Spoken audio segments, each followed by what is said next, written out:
السلام عليكم ورحمة الله وبركاته. اللهم صل وسلم وبارك على الحبيب المصطفى صلى الله عليه وسلم. ازيكم يا حبايبي؟ عاملين ايه؟ يا رب تكونوا بخير وفي احسن حال. وقبل ما نبدأ الفيديو بتاعنا هنذكر الله، الا بذكر الله تطمئن القلوب. لا اله الا الله وحده لا شريك له.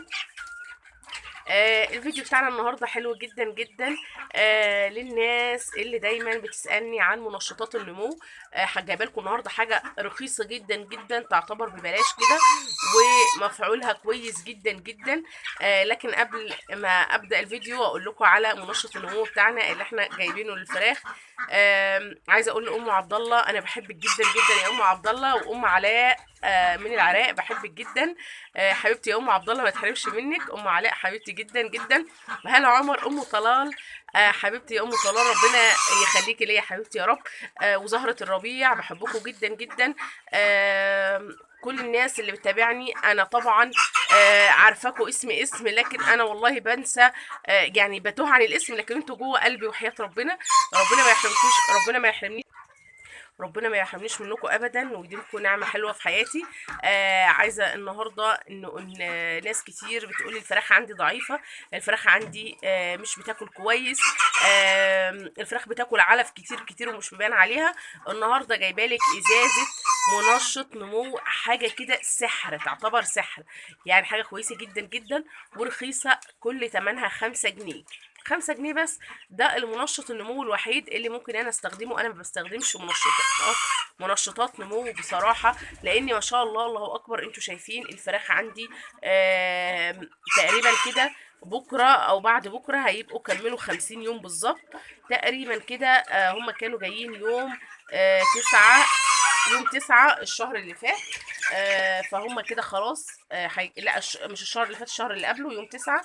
يعني بإذن الله يوم 9 هيبقى ليهم شهرين بالظبط كده تقريبا. يا رب أكون حسبت صح.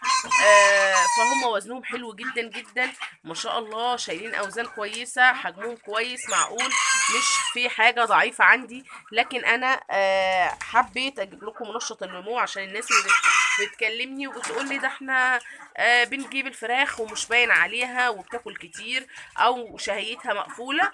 هندي منشط نمو النهارده، حاجة كده جميلة او رخيصة جدا جدا عشان الناس اللي بتسألني وتقول لي الفراخ حجمها مش كويس، مش مظبوطة، رفيعة. على فكرة كمان عايزة اقولك ان منشط النمو ده ممكن تستخدميه للبط، حلو جدا جدا للبط كمان. وعايزة اقولك ان منشط النمو ده ممكن تستخدميه للفراخ البيضة، التسمين او الساسو. وكمان ممكن تستخدميه قبل الذبح لانه ملوش اي اعراض جانبية. يعني احنا دايما بنقول ما نستخدمش العلاج، دايما بقول ما نستخدمش العلاج قبل الذبح، عشان ليه اثار جانبيه. المفروض على الاقل قبل الذبح باسبوع ما نحطش اي علاجات خالص. النهارده بقول لكم بقى منشط النمو اللي احنا هنجيبه ده ممكن تستخدميه للفراخ البيضة التسمين وتذبحي بعدها على طول، مفيش اي مشكله. حلو جدا جدا، ممتاز جدا. كمان بيطرد للديدان، يعني الفراخ لو عندها ديدان ده بيطرد الديدان اللي عندهم والفطريات. بيفتح الشهية، كمان بيعمل على عسر الهضم. وبيشيل الانتفاخات اللي في الامعاء بتاعة الطيور. عشان الناس اللي بيقولوا ده الفراخ عندي دايما حصلتها منفوخة، على فكرة اي حاجة بالنعناع يا جماعة ممتازة جدا جدا للانتفاخات بتاعة الطيور. يعني لو عندك طيور منتفخة، معدتها منتفخة، ما عندهاش شهية، ما بتاكلش كويس، استخدمي اي حاجة بالنعناع عندك هتلاقيها ممتازة جدا جدا، وهتجيب معاكي نتيجة هايلة جدا. طيب كمان النعناع بيساعد على التنفس. يعني لو عندك فراخ بتكخ كده او فيها عطسة او عندها رشح من مناخيرها او الكلام ده كله، وبدأت ان انت تحط نعناع في المية او زيت نعناع، تحط زيت نعناع وتعلقيه مثلا في المكان، حلو جدا جدا، بيخلي التنفس كويس عند الطيور، بيحسن من التنفس جامد. كمان النهارده منشط النمو بتاعنا بالنعناع.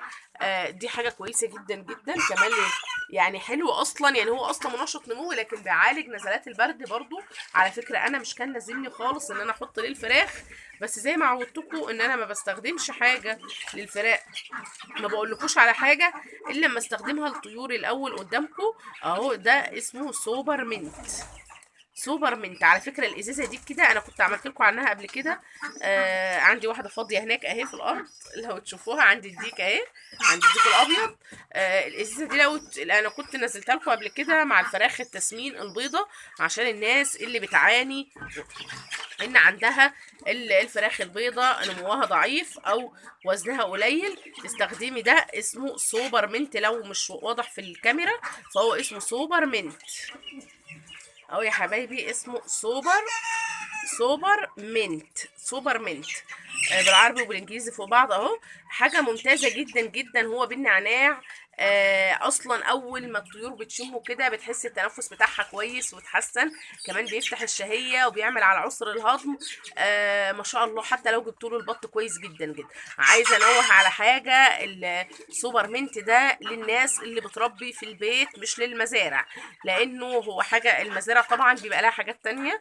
الناس اللي بتابع معاهم في المزارع او الكميات الكبيره، عشان ما يقولوش انت ما قلتيش هات الازايز دي. لا، الازايز دي لتربيه البيتي، حاجه كده رخيصه وعلى قد الايد ومفعولها كويس جدا.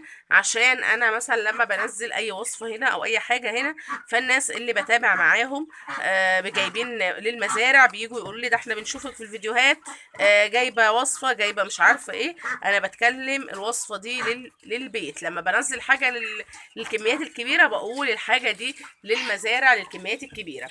انما ده حاجه للبيت كده، حاجه رخيصه عشان ما نكلفش نفسنا ويبقى الموضوع بالنسبه لنا مكلف. لا، انا عايزه حاجه على قد ايدي كده.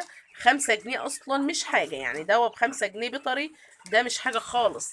انا هستخدم المفروض بستخدم 2 سنتي على لتر الميه، ماشي. انا عندي معايا السرنجه اهي، بس انا عايزه استخدمت بالغطا اهو. ريحته قويه جدا، اول ما بفتحه بتشمي ريحه النعناع او الدواء بتاعنا اللي هو بتاع القولون، لعلاج القولون اللي هو بالنعناع. عندنا دواء بشري كده برضو اسمه سوبر منت بالنعناع، نفس الاسم على فكره. بشري برضو ده بيشبه له بالظبط، نفس الريحه بتاعته بالظبط على فكره. بصوا معمول عليه رومي وارانب رومي وارنب، رومي وارنب ودجاج، لانه بيستعمل هو علاج بيطري لجميع انواع الطيور والحيوانات كمان، مش الطيور بس. انا حطيت غطا اهو مليان. هحط عليه ميه واحط دلوقتي للفراخ. زي ما انا قلت لكم كده، انا مش لازمني اصلا استخدمه للفراخ، هو حاجه رخيصه مش مكلفه. وكمان عشان الناس ما تقولش ده جابت قالت لنا عليه وما استخدموهوش، لا انا هستخدمه دلوقتي. هملى السقايه دلوقتي واحطها لهم يشربوا قدامكم كده وانتوا قاعدين. على فكره الازازه دي هتجيبيها عشان الناس اللي ما قلتش الاستخدام بتاعها، هتجيبيها وتستخدميها على الميه 12 ساعه. هتحط 12 ساعه منه على الميه لمده لحد ما تخلص الازازه. يعني اهي الازازه مش صغيره، الازازه ما شاء الله كبيره. استخدميها كلها، ما فيش منه اي ضرر، بالعكس منشط نمو حلو جدا جدا، وممكن تذبحي عادي وهم بياخدوه، ملوش اي اعراض جانبيه، وكمان ملوش اي اثار على الطيور. هملى السقايه كده واحطها لهم يشربوا وارجع لكم اهم يا حبايبي. بصوا انا قلبت السقايه اهو، الميه بقت خضره بسبب لون الدواء، لان الدواء زي ما قلت لكم بالنعناع لونه اخضر. قلبت لهم اهو، هم عطشانين جدا بيشربوا. حلو جدا جدا. جربيه كويس لجميع انواع الطيور وجميع انواع الحيوانات، للارنب وللاغنام والكله. حاجه مهضمه جدا جدا وحاجه طبيعيه، حاجه كمان بتشيل الغازات والانتفاخات من معده الطيور. اسمه سوبر منت. سوبر منت هو منشط نمو كويس جدا. الازازه ب5 جنيه، 5 جنيه بس، هو سعرها 5 جنيه. ده كمان لو جبتيه من دكتور بيطري، لكن لو جمله بيبقى ارخص من كده. قلت اقول لكم النهارده على منشط النمو ده عشان الناس اللي طلبت مني اسمه منشط نمو. اظن كده مفيش ارخص من كده، وهتجربيه كمان هتلاقي مفيش احسن من كده. يا رب الفيديو يكون عجبكم النهارده. لو عجبكم الفيديو اضغطوا لايك وشير وسبسكرايب للقناه. اشوفكم فيديو جديد ان شاء الله. والسلام عليكم ورحمه الله وبركاته.